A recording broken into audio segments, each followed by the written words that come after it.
What if I told you you're not losing out to other engineers, but you're losing out to an API call? The engineers who got replaced aren't the ones who felt the shift coming. They're the ones who didn't think about how their job was changing. They didn't shift their mindset. And with this industry moving and adapting so quick, that's exactly the skill set you need to make it. This industry is in dire need of people who are able to shift their mindset. Feel free to check out my website where I go through everything that I talked about in the video today. I also have lots of other blog posts if you're interested in checking it out. And don't forget to like and subscribe. Today, I'm going to talk to you about the AI architecture stack. It's a 4-layer architecture of what the industry currently needs in a software engineer. First off, obviously system thinking. Then some AI native development, talking about product intuition and specific taste. Each step's going to build off the previous one. 10 years ago, you would be given a spec, a very defined user story. Go ahead, develop it, write your tests, and go on with your day. You'd have teams of 10 people building a feature in which this day would only take one person.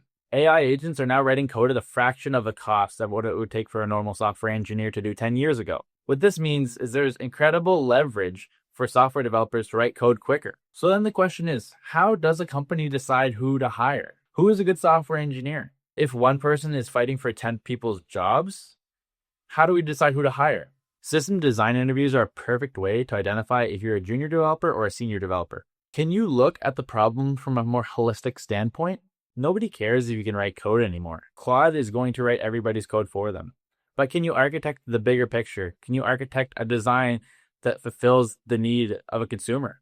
Ultimately, everybody can write Claude prompts. Not everybody can design an architectural system that serves a higher purpose. Before even getting into writing Claude code, we need to consider system thinking, talking about data flows, contracts, failure modes, and trade-offs, CAP principles, so on and so forth. It really can go into detail. This is what separates a junior dev from a senior developer. So the Everything Claude Code repository is a repository that I shared in the link in the description that helps you govern your AI agents in your Claude usage. Writing these acts as system thinking and helps you solve a class of problems. So now we're going to go into AI native development. So how exactly do we write code effectively?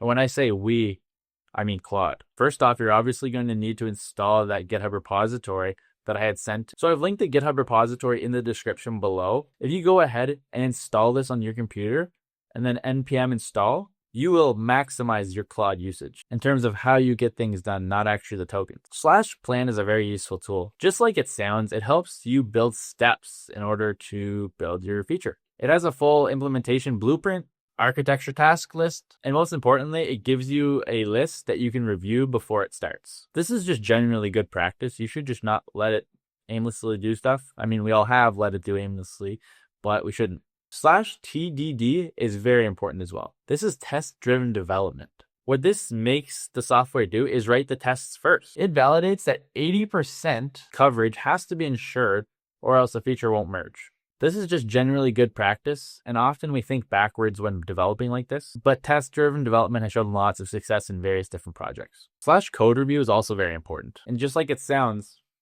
it reviews your code. It checks quality, maintainability, and security, so the bar of quality does not drop when you're shipping fast. We also have a /security scan, which uses Agent Shield to run almost 1,200 tests on your software, injection patterns, expose secrets. This always should run before something ships, and this ensures you don't have any security vulnerabilities. So this is really cool. You didn't actually have to write any code. You defined a spec, you review the output, you use test-driven development, you do code quality review, and security analysis, and you build out your feature. Business intuition is a huge part of being a good software engineer now. Do you write code to just fill the feature, the spec?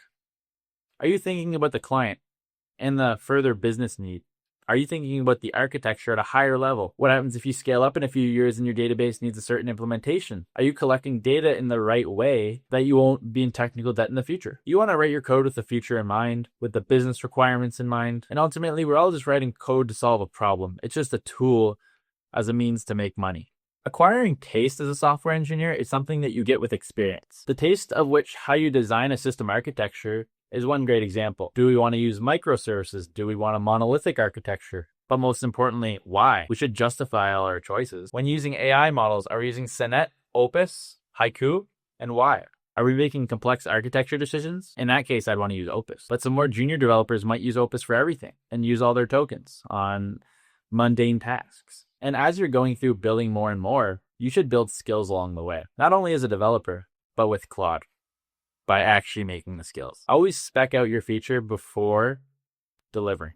Align with your stakeholders. Are we building the right thing? What about the negative cases? Are we considering what if it doesn't go well? How do we want to give feedback to the user? What's our expected downtime? What are our functional requirements? What are our non-functional requirements? Every layer I taught you today expands your abilities as a software engineer. You have the most leverage you have ever had to write good code. But ultimately, what's going to make you difference is the business knowledge. Are you serving a purpose? Do people even want to use your software? Who cares if you build a cool app that nobody wants?